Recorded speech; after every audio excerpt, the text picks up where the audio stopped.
Miss అయిన వారి కోసం మరోసారి సర్వే చేయడం మంచి పరిణామమన్నారు సిపిఐ జాతీయ కార్యవర్గ సభ్యుడు చాడా వెంకటరెడ్డి. సిద్దిపేట జిల్లా హుస్నాబాద్ లో ఏర్పాటు చేసిన మీడియా సమావేశంలో పాల్గొన్నారు. సర్వేలో పాల్గొనని వారంతా ఇప్పుడు తమ డీటెయిల్స్ నమోదు చేసుకోవాలన్నారు.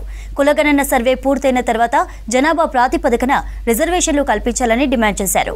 రాజకీయ లబ్ధి కోసమే ఉచితాల హామీలు ఇస్తున్నారు తప్ప అధికారంలోకి వచ్చిన తర్వాత వాటిని అమలు చేయడం లేదని ఆరోపించారు చాడా వెంకటరెడ్డి.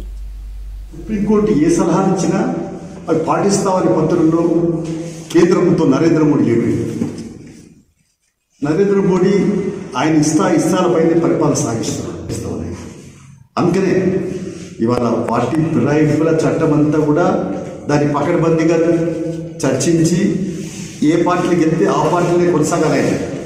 అది అయిపోతుంది, లేకుంటే ఆయన రాజీనామా పెట్టుకోవాలి తప్ప ఊళ్ళో ఇలాంటి ఒక కండిషన్స్తో కూడుకున్నటువంటి మరి చట్టం ఆటోమేటిక్గా రావాలంటే స్పీకర్ అనుమతి, స్పీకర్ రాజీనామా కాదు. ఆయనే ఒక పార్టీ ఫిరాయింపు చేసినట్టే ఆయన పదవి పోవాలి. అలాంటి పరిస్థితి ఇంకో వ్యాఖ్య కూడా చేసింది సుప్రీంకోర్టు. ఎన్నికలప్పుడు మీరు ఇచ్చే హామీలు అంటే ఉచితాలు. అంటే ఉచితాలు అంటే ఏంటి?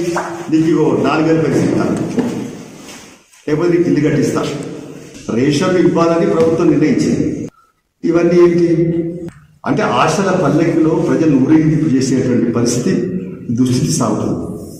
అందుకనే ఈ ఎన్నికలను అంటే ఎన్నికల లబ్ధి ఉండడానికే ఉచితాలు ప్రకటించింది. ఉచితాలు సముచితమా అనేది చర్చ జరగాలి. ఆ ఉచితాలు ప్రకటించి కూడా అమలు చేస్తున్నాం వల్ల అంటే అమలు చేయాలి. ప్రజల్ని అరచేత స్వర్గం చూస్తున్నారు.